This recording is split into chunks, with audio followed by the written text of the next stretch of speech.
Hello and welcome to the latest edition of the Total Saints podcast. This is our weekly get-together to discuss all things relating to Southampton Football Club.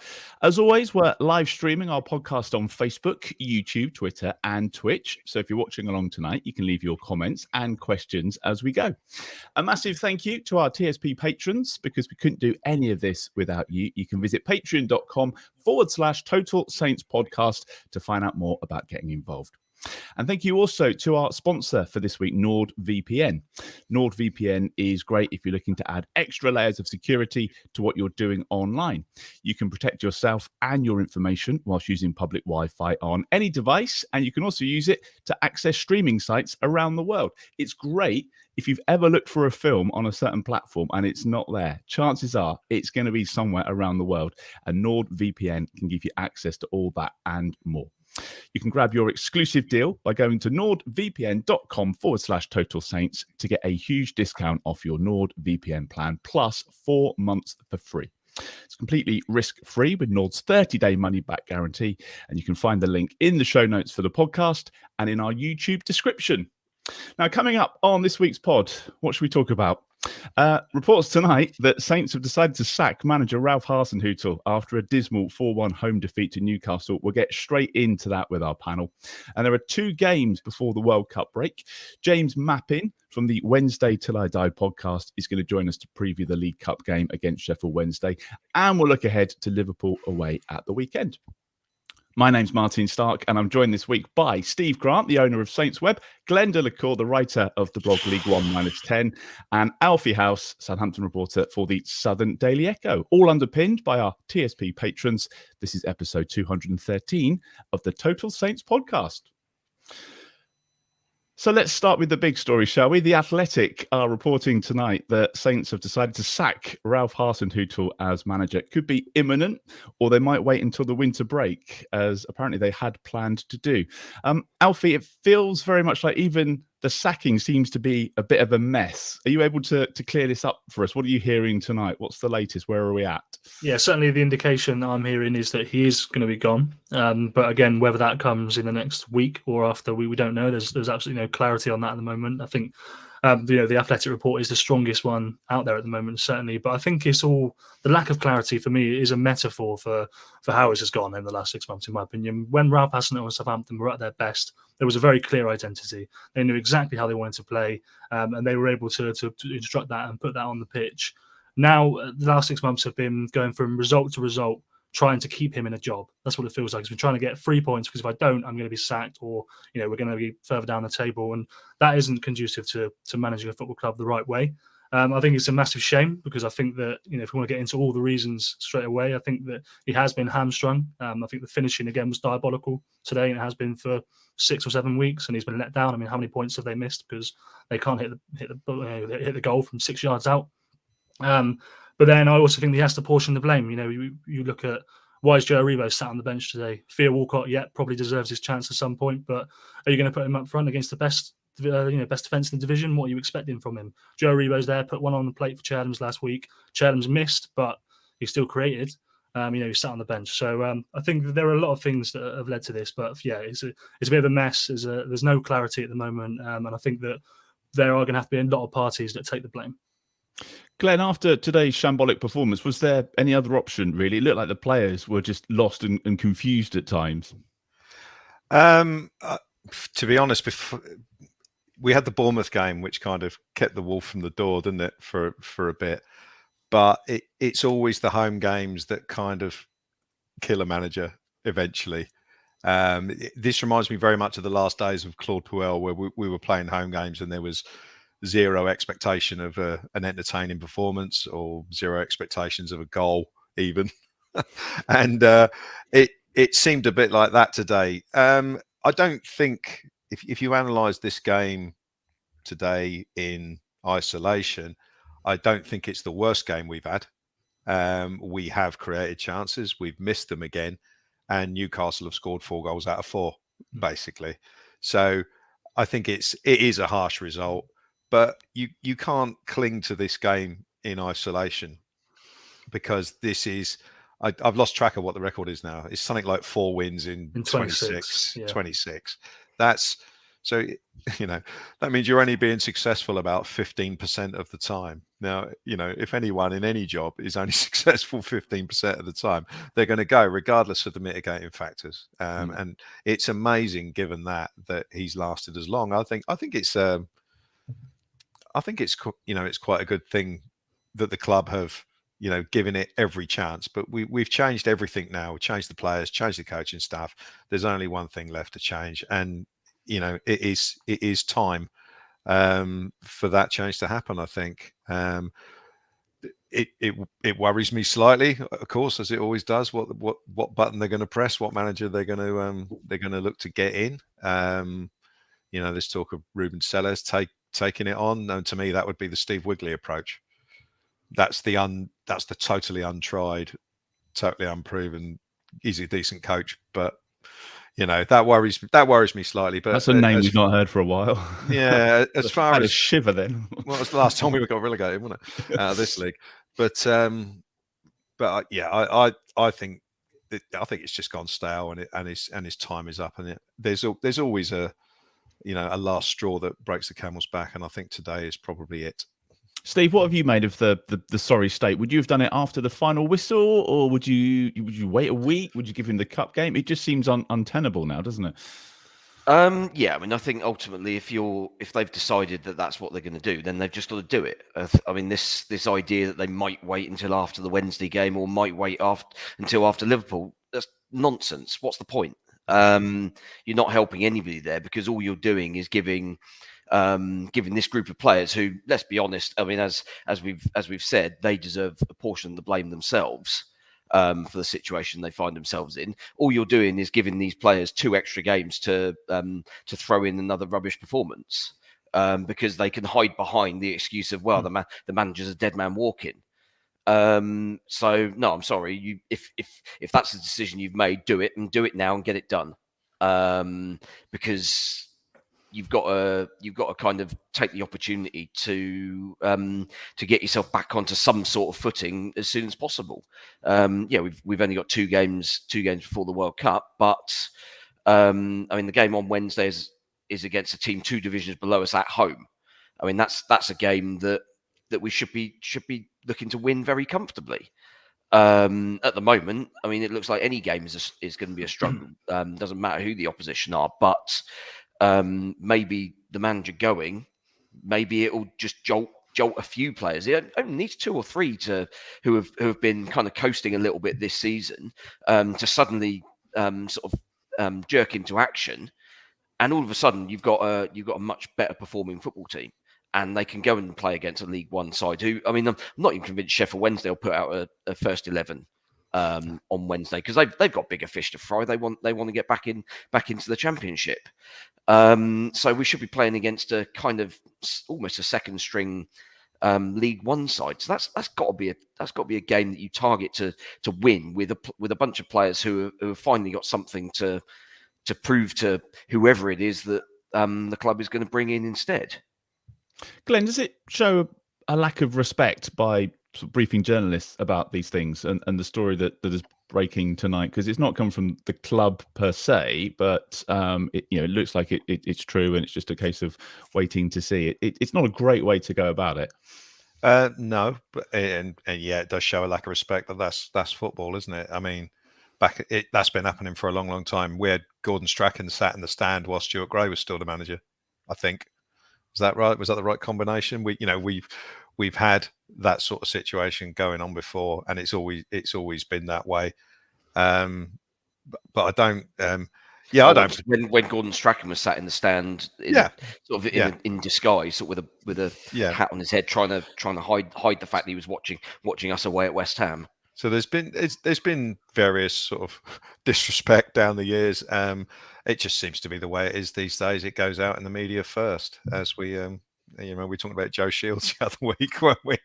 It seems to be that the journalists get everywhere. So I'm not remotely surprised, and we're led to believe that Ralph would not be alone in not reading any media, not listening to any media. So I don't really think it's the biggest deal in the world. But I would just like there to be some certainty on it. As Steve has said, you can't have this this silly halfway house where, oh, we're going to sack you, but it might be this week, it might be next week.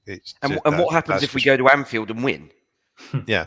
and they've not pulled the trigger, and we go there and somehow win at Anfield. I mean, all of a sudden, then you sack him, and it looks ridiculous. Well, the manager who was there today at half time got sacked straight after a very credible draw at Chelsea. Nigel Atkins, if you weren't there. So, yeah, you can't look at individual games. You've got to look at the bigger picture. And regardless of the result today, and even if we do pull off a miracle result next week at Liverpool, it's not the point. It's 4 wins out of 26. It's time, and there's no getting away from that. There's a couple of issues I just want to touch on. I know, Alfie, you were talking to Ralph this week about the 4-year anniversary, and I don't know whether we were approaching this when you were approaching this as kind of, it's an anniversary of your time at Southampton, but in a way it kind of ended up kind of reminiscing and looking back at what have you most been proud of? What was his take on the 4 years, and how do you think he'll be best remembered? Because he kind of, did he say he wished he'd won something or won a few more games? Yeah, you know what? I actually wasn't there. I've been on holiday for the last few days, and I'm on holiday for the next few weeks. So today at St Mary's was how I spend my time off, because I'm a masochist. Dedication, folks. Yeah, glutton for punishment. Yeah, I know what he said there, and yeah, so they were talking about the 4 years, and the one thing he said there was, I'd have been more proud if we'd have won more. And you're right. To me, it did sound very reflective.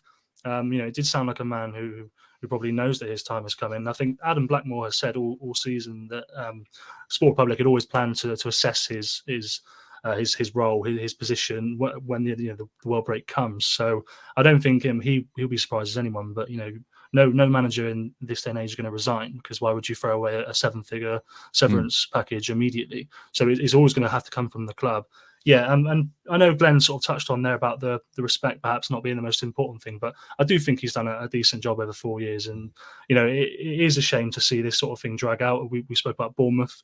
That gave him, the 5-point week. So it wasn't just Bournemouth, it was West Ham, Arsenal as well. That gave him another couple of weeks. And then we see the same things again. And then, it's almost like you're sad to see it anymore. You're not even annoyed or frustrated anymore. You just sit there and think, And today, that was the 4th goal today as well. Romain Perraud's got a goal back. You celebrate that a little bit, and then he goes straight up the end and smash another one in from outside the area, and you just think, why have you bothered? It was bad enough. But yeah, that's my thoughts.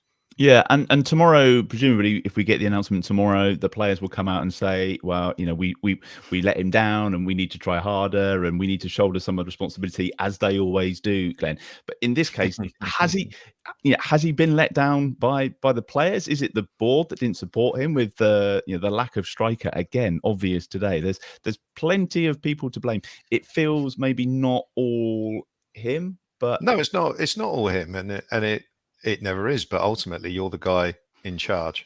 You're given the tools that you're given by the club in terms of players, and you have to get a tune out of them. And that's why, I'm not having anyone feeling sorry for any manager who gets sacked. They get paid a bloody fortune. I mean, we're led to believe Ralph's on 6.5-7 million quid a year. So for that amount of money, I expect him to be doing better than what he's doing with the players that he's got. But it is definitely, it's multifaceted if you want to look at the blame. But if you just look at Ralph individually, what's frustrated me recently is that he had this one thing he was good at. He's the pressing football, and that was what he brought to the club. And we had some success with that. We had some disasters with it. He seems to have completely lost confidence in that, and he doesn't seem to be good enough at any other coaching method.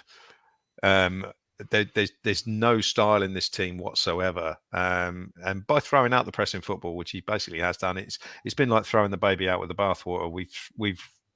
We've got rid of the things that we were good at and replaced them with nothing much, and we're just an absolute nothing team at the moment. We're not particularly good at defending. We're absolutely garbage at attacking, and it's only going one way. And we are going to get relegated. If we carry on the way we are, we're going to get relegated. That's 100%. Even though the bottom half of the Premier League is full of rubbish teams, we're quite comfortably one of the worst 3 out there at the moment. And this is why the change has to be made. But it's not just a lack of striker either. It's creativity. There's there's not much creativity in the team, and if we do create one or two chances a game, we don't have the clinical striker to, and we don't have anyone to magic anyone out of anything out of nowhere, which is what Amanda Brozier brought us last year, and what Danny Ings brought us as well. Yeah, and our attacking play is just, I've been saying it's been going backwards since 2016 when sort of Pella and Mane left, and Danny Ings provided a bit of a spark, and so did Brozier, but we're nowhere. And there's lots of things to look at, but Ralph ultimately is the man who's going to take the drop for it. Steve, do you think he'd be disappointed that he didn't achieve more, or should he be proud of his supporters? Will say, well, actually, he kept the team in the Premier League with next to no investment. It was, you got to sell before you can buy, and that, in a way, shouldn't be underestimated. That's quite an achievement. Yeah, I mean, I think ultimately both of those statements are true. In that, yes, he should be proud that ultimately we've not really come particularly close to going down under him. We've always looked like we comfortably had our heads above water for the most part, and at some times we have looked like sort of genuine contenders for sort of outside European qualification. And I think the frustrating thing is for most people that even that sort of base level of sort of, I guess, mediocrity or so has actually not been kind of halfway between those 2 points. It's been sort of slightly lower down. And I think if we'd been in that sort of 12th, 13th, 14th bracket for the most part, with obviously the lack of sort of investment in the team up until before this summer, then I think everyone would be quite happy with how everything had gone, because I think ultimately while you obviously get sort of lunatic fringes of the fan base at kind of both ends of the spectrum, really, who will always either be far too happy with the situation or far too angry about it, and sort of not rationalise anything. I think the vast majority are quite sort of accepting of kind of almost our place in the food chain, if you like, and realise that at the moment, sort of for those probably 3 years or so, Ralph's had to deal with a lot of sort of outside stuff that's been completely beyond his control, and he's had to manage just with whatever he's been given. This season, obviously, things have been a little bit different. We've been able to spend some money without selling off any of our best players. I mean, largely because our best players nobody wants, but we've at least been able to attack this summer with a sort of theory of, right, okay, this is the sort of player we want, and this is who we're going to go out and get. And we went and signed 6-7 players who have all contributed in the first team to varying degrees.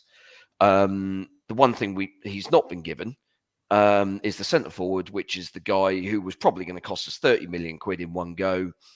I mean, it sounds as if we had the money and we were willing to spend that money on Gakpo from PSV. For various reasons, that didn't go through at the end, and we left ourselves with no time to find a replacement. Whether that was somebody's fault, I don't know. I don't know whether we had other players in mind for a similar sort of similar type of striker, someone who we had alternative options for, but basically whoever we approached, all of their clubs were sort of batting us back and saying nope, not interested at the moment. The problem is you've got the World Cup coming up in 2 weeks' time now, where you had so many clubs who were basically waiting and wanted to hold on to their players, because you always have that uplift in player values. Yeah. If someone goes to the World Cup and has 2 good games, all of a sudden they're worth 10 million quid more. Yeah. And that's important to particularly clubs in the Eredivisie, where every club has the same sort of financial ethos that kind of we've had over the years, whereby you have to kind of pick off players from lower down the food chain, nurture them, and then sell them at a higher price. The entire Eredivisie is like that, and so that understandably they wanted to keep hold of their players, and it's. Yeah, I mean, Ralph's had his hand tied behind his back to an extent. The players that we've got already in the door simply haven't scored enough goals. And it's not been for lack of creating chances. We've had chances. I mean, I think we had 2 or 3 games where we looked particularly hopeless in front of goal. Like Villa away was absolute garbage, obviously, and the games around that were particularly bad. But other than that, we've created chances, and it's been defensively where we've been lacking. And part of it has been because we've not been clinical up top. If we take our chances, then all of a sudden the opposition doesn't have that that kind of belief that they can come and attack us. They've then got to be looking sort of at the back door and making sure they don't leave things open for us. And it's been, I mean, let's be honest, it's been a frustrating few years of highs and lows, and weirdly not an awful lot of sort of mundane sort of stuff in between, really. We're going to get to some of your comments as well in just a moment. I want to talk about the personnel from today and kind of how we move forward, because it is one way or another going to be a busy week. Alfie, just the final word on Ralph. Can I just, in your understanding, if the manager goes, it will just be the manager and not the team that they've assembled in the summer, do you think? Or is there still the chance that a new guy might come in and go, actually, do you know what? I want to bring my own assistant goalkeeping coach and so on. I think the chances are that whoever comes in will bring in 1 or 2 of their own people, but the plan certainly seems like Ruben Sellers, will stay. Carl Martin is part of the furniture; he will stay. So by and large, it will remain the group. The only one that you perhaps look at, and I'm not 100% sure, but maybe Richard Kitzbühler will leave with Ralph. He is one of his men, potentially, if that happens. But one thing that I wanted to quickly sort of mention is that I think this whole recruitment saga that Steve was talking about there, the recruitment saga, I think it would die with Ralph, unfortunately. I don't know if we'll ever find out exactly why they didn't get the striker in, or if there's anything more to it. Because when Ralph was asked about Joe Shields, when Joe Shields' departure was confirmed, he was very quick to sort of diminish any influence he had. And he seemed like he was pretty unsatisfied with his work. And I just wonder if, have they been sort of dealt a tough hand there with somebody who perhaps couldn't actually deliver on what he had to deliver on. But we won't find out about that. There'll be lengthy analyses of Hasenhüttl's time, and maybe we'll never hear about why that didn't happen in the final few weeks of the window. I wonder if they keep him on as recruitment. Let's move on to the game on Wednesday. First match against Sheffield Wednesday in 10 years. I think we last played in the 3rd round of the League Cup back in 2012. To tell us a bit more about Sheffield Wednesday and what we can expect from that game, I'm pleased to say that James Mappin is joining us from the Wednesday Till I Die podcast. James, welcome to the happy shit that is the Total Saints podcast. You've been sat very patiently listening to us get a few things off our chest this evening. You're doing all right. 3rd in League One. Decent start to the season. How's things going up your way? Yeah, it's been good, to be fair. I mean, although if you speak to some other Wednesday fans, you'll think that we're having a relegation battle. It's been that, that sort of season where, we just desperately want to get out of this league. Where obviously you've been down there with us as well. I think the game before that you just mentioned was actually in League One as well. The time before that we met. Yeah, it's been a great start, scoring loads of goals as well. We haven't got, one prolific striker, but I think we've had 12, 13 different goal scorers so far this season already. It's great to go to Hillsborough. We're scoring loads of points, and it's one of those ones where we've had it rough, like in the recent years. Last year wasn't too bad. Obviously got to the playoff semi-final. Kind of faltered at the final hurdle, but the years before that it has been dreadful. Since we didn't get to the Premier League in the Championship playoffs, it's been awful. And thankfully there was you couldn't go to the matches during COVID because we were terrible at that point. But it's great to be going to Hillsborough and actually winning games for once. And a solid win in the FA Cup at the weekend too. Yeah, it were routine, pretty boring, really. I went on Friday night. It was, only half the ground was open, no real atmosphere. But Morecambe, we kind of just dispatched them fairly comfortably in the end. It didn't really pose any real threat. It's funny, we'll probably get onto it, but you look, obviously this game's in the cup. We're through to the 2nd round of the FA Cup, but in reality, we just want to win League One or come second, ideally. Well, that was going to be my next question, because you talk about Premier League teams and them concentrating on Europe or staying in the division, in our case, as it's going to be. Is it a priority for you, or is it about just concentrating on the league and actually, if you can get a good result here or there, then, happy days? No, it's not a priority at all, really. It all comes down to money, doesn't it? Really, like for us to get into the Championship, it's still a massive boost. It's not the same boost as from going from the Championship to the Premier League, of course, but I think it's like £10 million in TV rights alone that you obviously you can pick up. I know obviously a good cup run also has prize money to it and things like that, but really we need to focus on the league. Having said that, you want that momentum to carry on, and Darren Moore likes to rotate his side. I mean, we made 5 changes for the game for the league game before. We made another 5 changes for the game on Friday against Morecambe. That's not uncommon for Darren Moore to make that many changes, and we have got a lot of strength in depth. So even though we can play a rotated side, it's still not too far from. I mean, we don't really have a best 11, quote unquote. It's a bit of a way. Welcome to the club. Who should we look out for on Wednesday? Who's going to cause the damage to our fragile back four? Well, if he's playing Barry Bannon, I don't know whether he's going to play or not. I would have thought he would. To be perfectly honest, everyone knows about Barry Bannon. He's a bit of a cheat code in this league. I think he could play well up in the Championship. To be fair, his creativity. Sometimes he's too good. I know that sounds really weird thing to say, but he's picking out a pass that other players can't see, and he's been scoring goals. He's got 4 goals, three or 4 goals already this season. The same number of assists as well. He's definitely the one to look out for. Another one if he does play, Fazeo Dela-Bashiru. We got him from Man City a couple of seasons back. He's only, I think he's 21, 22 years old. He's still only young, but he's got pace and power in abundance.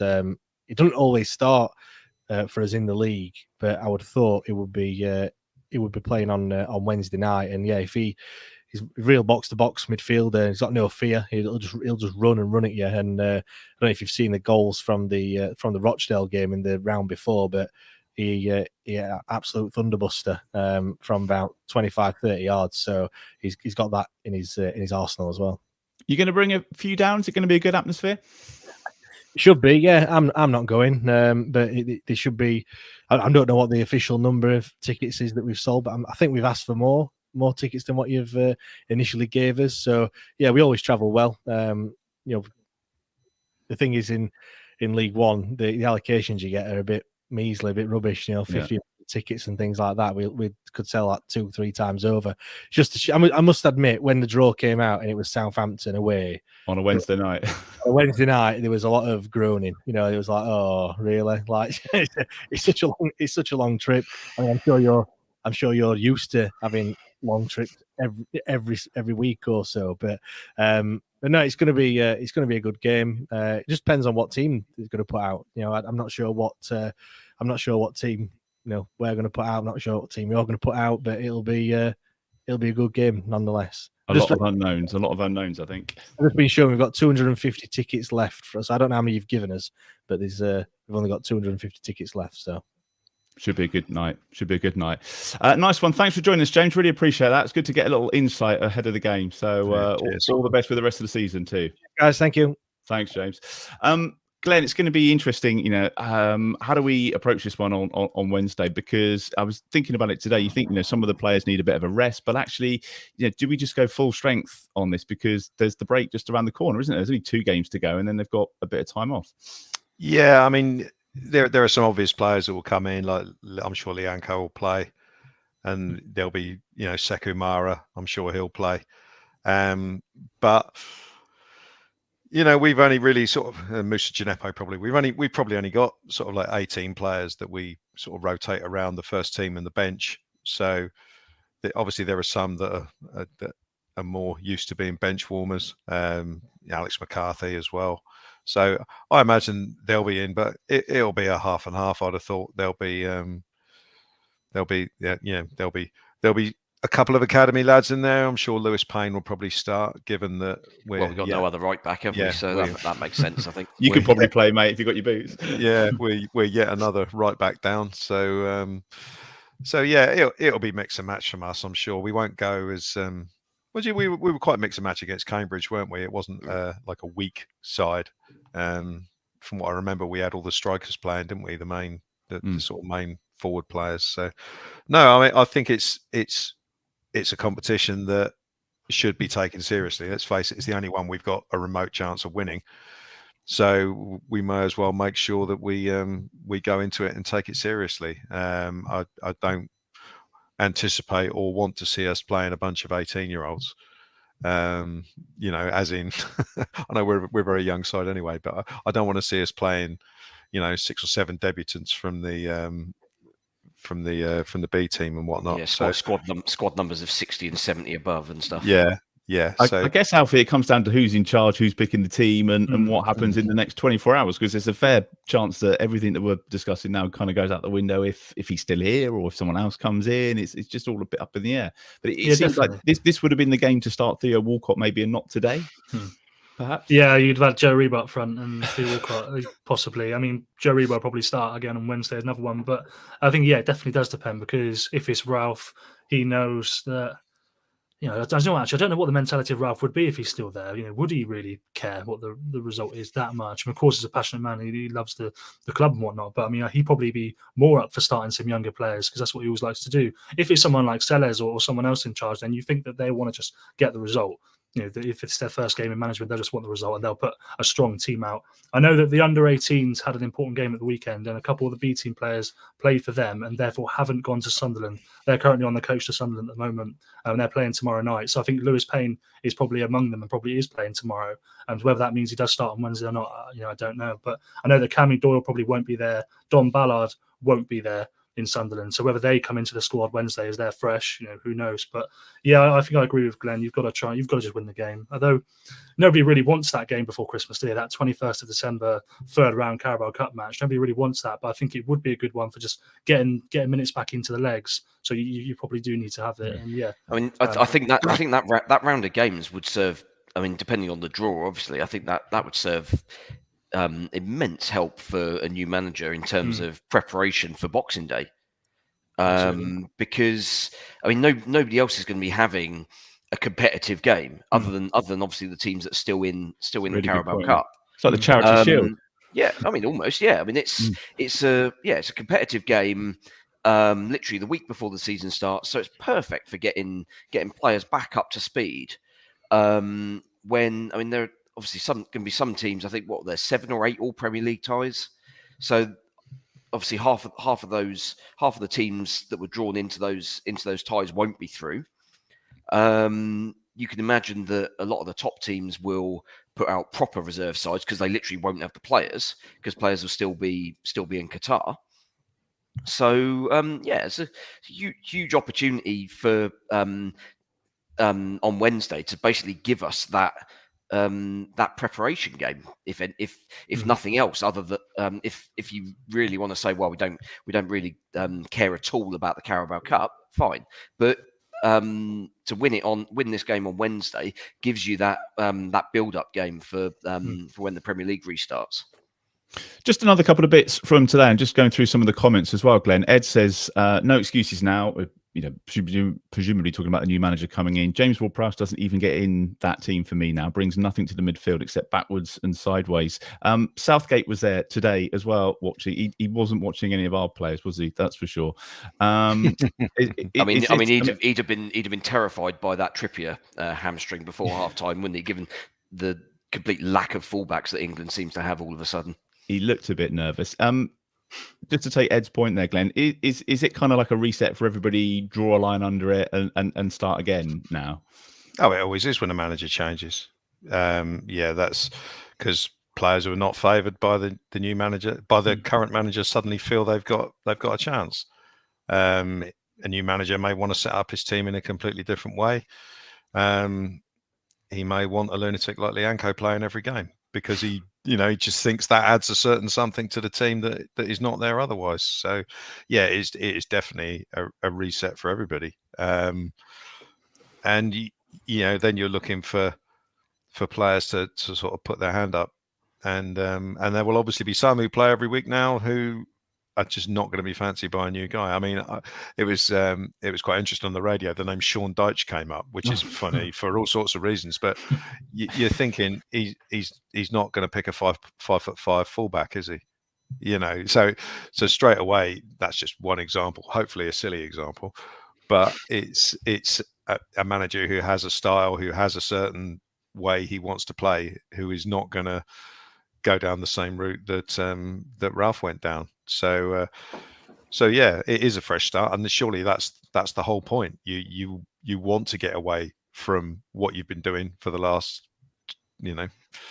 however long it's not been going very well, and you want it to be a fresh start for everyone. And Steve Matt says, trying to find a positive. There's only 3 points between us, and we think about 12, so we're not cut adrift yet. So I mean, this is it. I mean, every game has felt like, oh, if we can just get this win, all of a sudden we'd have been 12th or 13th. Mm-hmm. And you kind of think, okay, well that's maybe the kick that's gonna kind of get us off on one of those good runs that. I mean, we've had plenty of those good runs under Ralph, but it seems that the ability to kind of coax those out of the teams just vanish now. And just Alfie, a few comments about like player unrest and stuff like that. The stories that have been coming out in the press over the last few weeks, months, maybe since the summer.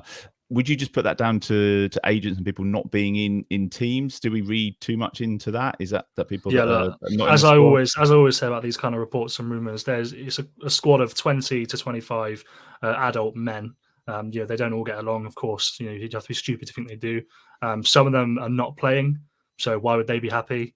Some agents are very busy. It's not to say that these things aren't true. It's just they're not true for every single player in the squad. There's no reason for Joe Reba, until today, to be unhappy with Ralph. There's no reason for Juan Larry or Sam Adozie to be unhappy. Although people say, "Oh, get Adozie in the first team," they're delighted to be where they are. Of course, some of the players are going to be unhappy, and I think the Nathan Redmond article that came out on The Athletic, I don't know who wrote it, apologies, was very interesting, very insightful, and he spoke about how his relationship with Ralph was brilliant at the best of times, and really not very good at the worst of times, and that's football, isn't it? People have motivations. We've spoken about how well certain articles do and how many hits they get, and it's all about that sometimes. So you've got to take everything with a pinch of salt. It doesn't mean that things aren't true, but it's one person's view or several people's view. Thanks for clearing up. I think that's some really valid points there. Liverpool, hurrah, on the 12th of November. It'll be the last game before the World Cup break. Glenn, we lost 2-1 last season, but that was in May when we were kind of like dialing it all in, and we lost every game, I think, for the last. What are you expecting from Saturday? I guess just a decent performance to end the first half of the season. Well, Liverpool have been a right mixed bag this season, as everybody knows, but they do seem to have turned a bit of a corner the last sort of couple of weeks. It's a really interesting game because of the World Cup. We've already seen players getting injured before the World Cup. So personally, if I was in charge for this game, I'd pick every player we've got who's not going to the World Cup and just send them out to absolutely smash into Liverpool's players from the start, just to see how much they fancy it. I mean, I'm being funny about it, but I'm deadly serious. You pick Lianco in that game, and you just, you maybe leave out Caleta-Azar or Salisu. You play Lianco in that game, and you just, you go into it like it's the most important game in the world. And Liverpool, virtually every player will be going to the World Cup, so you see how much they fancy it. So that might give us a slight edge. If Liverpool play well, they'll beat us. It's as simple as that. So we've got to give ourselves the best chance by not, trying to shake them out of their stride a little bit. And the way to do that is old-fashioned, but we've got to get stuck right into them and test them out. There's a chance that Liverpool don't fire, but if we sit back and be passive, then they'll beat us. It's as simple as that. And we've had a tendency to do that in the last few away games. So I'm not expecting much, but as we've said about the game on Wednesday, it could all be very different. and it's therefore sort of impossible to predict. You can predict what would happen if Ralph was still there, and if Ralph is still here, then it will be a very sort of strange performance or a strange sort of build up, and I will not be expecting anything from that game whatsoever. New manager, bit of optimism, who knows. Steve, if we do get a new manager or somebody else picking the team on that Saturday, we're still going to have the same strikers. We're still going to have the same defensive partnerships. I think they were described as defending like under 10s by Jamie Redknapp today. So whoever is picking that team is still going to have quite the job to try and get something from Anfield. Yeah, I mean, Redknapp's a fine one to talk, given his non-performances in 2005. He can absolutely do one, but yeah, I mean, at the end of the day, the squad that we have is still the squad that we have, and it's not going to change regardless of who's picking the team. You've still got the same problems that our strikers just don't convert enough of the chances that we've created, and we have. And as I said before, we've created a lot of chances for these strikers even just in recent weeks. To have got a lot more points on the board, and I don't see how that changes with a new guy sort of picking the lineup and sort of drawing the tactics on the whiteboard.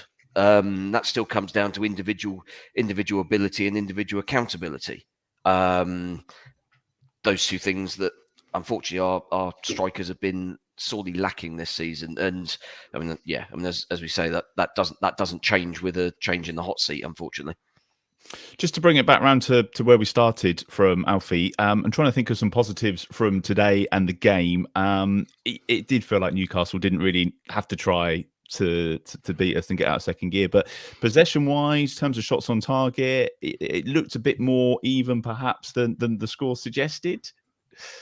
Yeah, I don't think the performance was truly awful, if I'm being 100% honest. I really don't. I think it's the finishing again. But I've said that on a number of occasions. I think Crystal Palace, the second half was fine as well, but the finishing was woeful.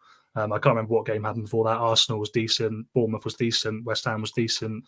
Before that, was it? Who knows what it was. But I think, I don't actually think they've been truly awful at times. And I just fear that, as Steve said, you've got the same strikers up front and nobody's got any confidence.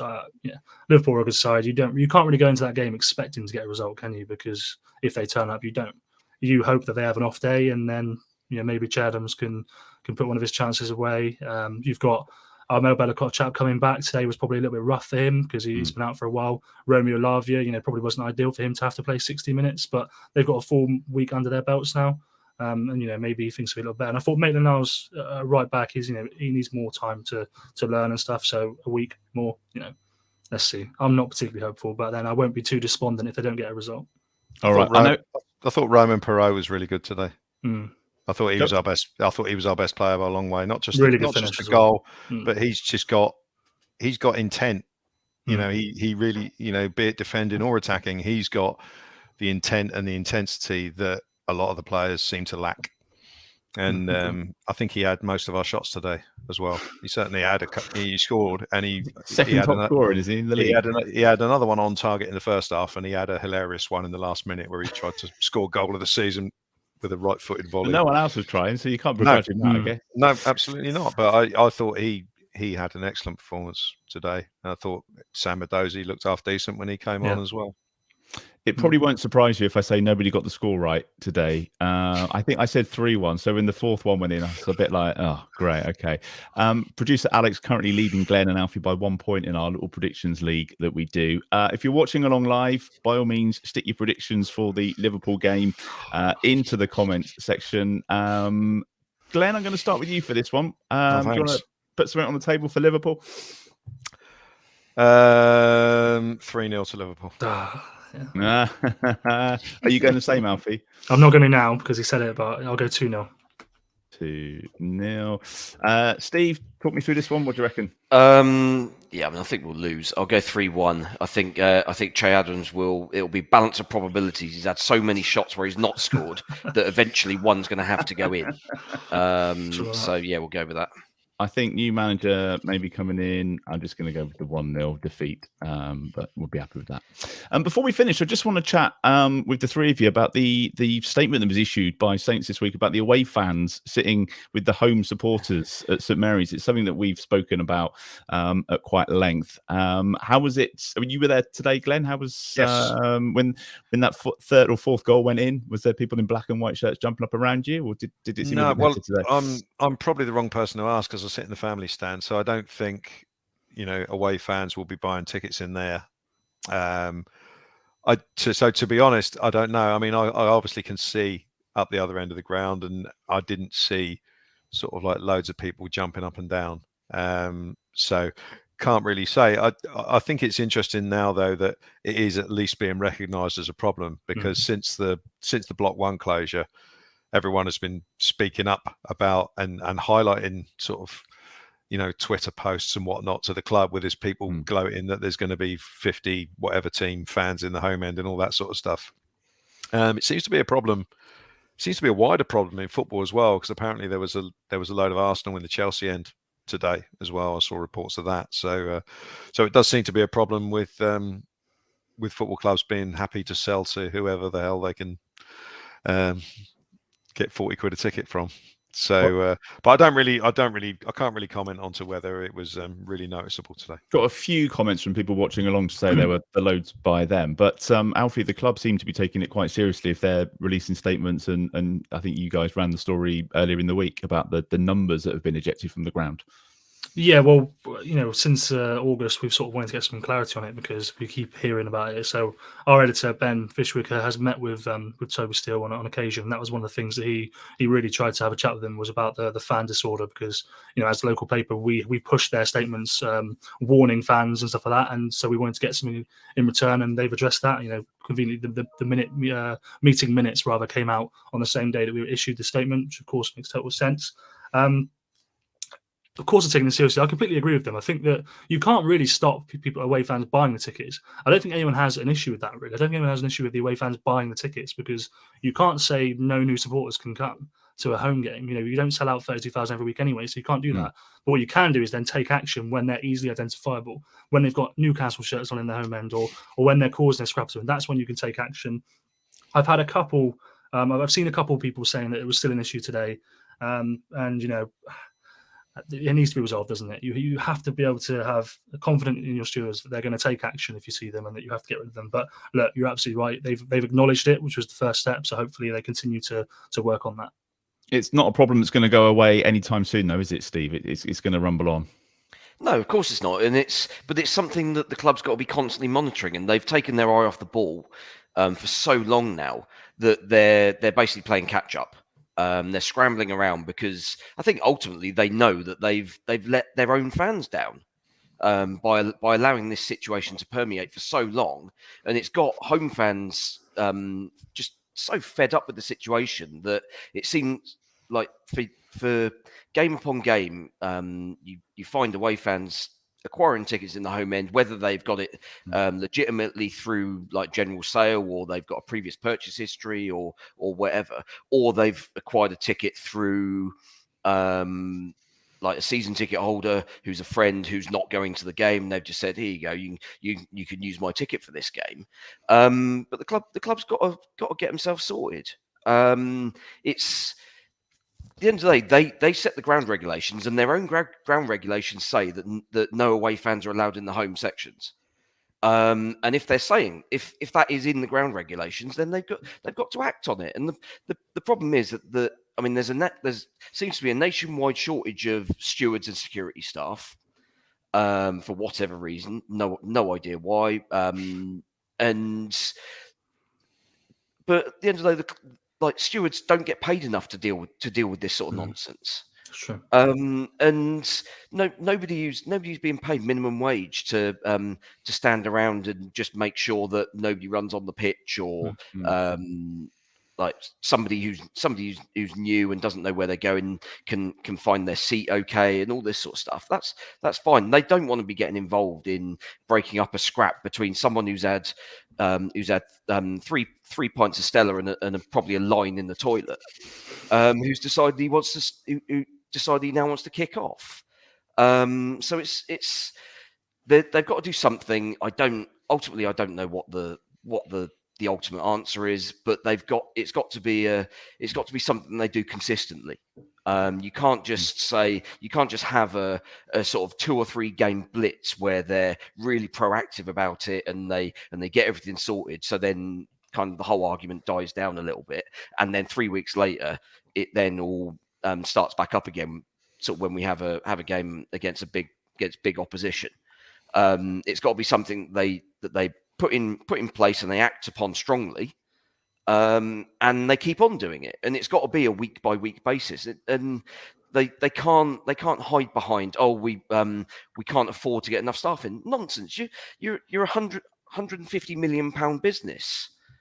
You're paying players £100,000 a week. You can't possibly say with a straight face that you cannot afford to hire enough staff who are willing and, most importantly, capable of proper crowd control. It's ridiculous. There might be a few more on Wednesday if the away end sells out. It sounds like it's going well for them. So we'll keep an eye on that. Thanks, Steve. I just want to finish with a bit about the women's team. I promised that I'd mention the women's team up to 3rd in the championship after today's result. And I think, was it Katie Wilkinson scoring a hat-trick midweek against Coventry? Another great result for the women on the Wednesday night. I think over 2,000 at St Mary's again. It's Blackburn Rovers up next. They've got a coach running from the club, and we're going to put some of the information in the comments section anyway, so if, you can have a little catch up with that. Thank you. We've covered so much tonight. That is pretty much it. Of course, you can keep the comments coming in. You can keep the emails coming in. It feels like it's going to be quite a busy week and maybe quite a turning point perhaps for the club. You can follow us, Total Saints Podcast, on Facebook and Twitter. Just have a search for @TotalSaintsPod. On the website, totalsaints.co.uk. There's a link on there to our online shop, which we call the Total Saints Icons, and that's where you can also email us. So any other questions or comments about the things that happened during the week, do get in touch because we'd love to hear from you. We're also on Patreon. That's where you can support the podcast with a monthly contribution. It's patreon.com/Total Saints Podcast. We've got 4 different tiers on there, ranging from £5 to £20 a month. Each one comes with their own perks, including weekly shout outs for those patrons in our Francis Benali and our Mick Shannon tier. So on that note, thanks to Dave Melton, Mark Atkins, and Matt Hall in the Francis Benali tier, and also to Colt Baker, Dave Ernsberger, Ed Busy, Nick Higston, Phil Cook, Matt Rose, and Nick Reed in our Mick Shannon tier. Thank you, Steve. Thank you, Glenn. Thank you, Alfie. Have a great week. Thank you for listening, and we'll catch up again next weekend.